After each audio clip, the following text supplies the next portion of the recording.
teachers, I am wanting to show you how to use Google Hangout for another way to communicate and collaborate instead of Skype. I know a few of us have had trouble with Skype, and I thought we should also have a backup plan. So Google Hangout is a great way to connect in this way. So Google Hangout is super easy, but there is a little bit of prep work that you're going to have to do before your first successful Hangout or collaboration. You're going to want to first install a plugin, and if you've received this video, I have also sent you a link to the plugin. You will need to use to open up your browser. Do not use Safari. I'd recommend Firefox for this, or Chrome. Download this plugin, let it run, let it load onto your computer. Once you've done that, then you're ready to continue with the rest of these instructions. So let me walk you through what to do, and this Google presentation will also be available to you if you'd like to see step by step how to do this without the video part. So step one is to install your plugin. Step number two is to make sure that you are logged in to Google+, and that is accomplished by logging into your Google Drive, and up here in the corner will be your name with a little plus sign. You're going to want to click that, and you are in Google+.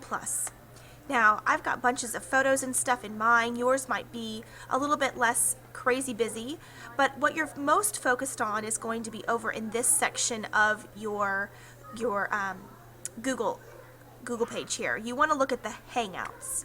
So if we go back to the next step, whoever you're going to chat with, you're going to want to add that person to your Google circle.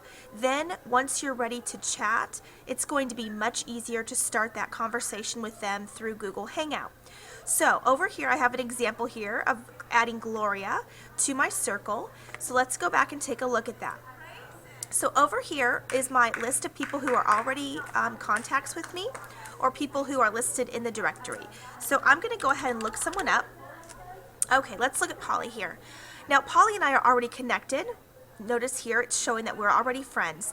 However, if I was to click on this or hover over her name and I wasn't connected, I would add her to my circle. Once I've done that, it's going to be very easy for me to connect with Polly and to chat with her on Google Hangout. So the next step, of course, is to add to your circle.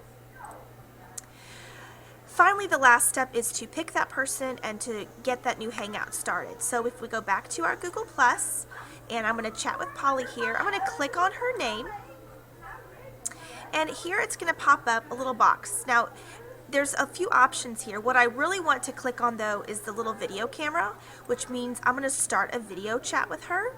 So let's see if she's available today. You're going to hear a little audible bing bong. On the receiving end or on your end too. So if you're hearing that, that's a good thing. You want to make sure and to hear that little audible chime. Okay. If it goes through and Polly's available, you're going to quickly see her on the screen and myself, and we will be able to have our Google Hangout. Okay, Polly isn't quite available. She's a busy gal. But let me show you some other features. Just like Skype, you'll do your hang up and you can change your camera and your microphone right up here. That's very similar to Skype. If you want to get fancy, this is kind of a fun thing. Right over here in the toolbox, the Hangout Toolbox, this is something kind of cool that you might want to do, and it would be great for people that you're just meeting. Over here, if we click on the little picture of the person, and it's called the lower third, and this is like in the news when they have information underneath their pictures.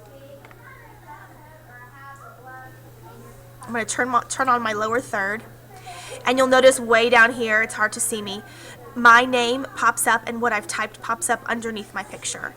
That's just helpful if I'm talking to someone that I've never met before, so that they can see my name, maybe share your Twitter handle. That would be an excellent way to communicate and collaborate, to share your Twitter handle, and a good way to get out and reach out and meet some new people. Okay, so that's the toolbox, and there's all kinds of fun little things here. Something else fun that the kids will love is the Google Effects. Okay, so this is an extra little app. It is just for fun. It's just to play with. I wouldn't recommend it on the very first Hangout. Maybe something to do later on if you're wanting to get a little fancy. But check it out. Look down here at my picture here, and you can add little effects to yourself that follow you. See? Yes, that's probably the best one for me.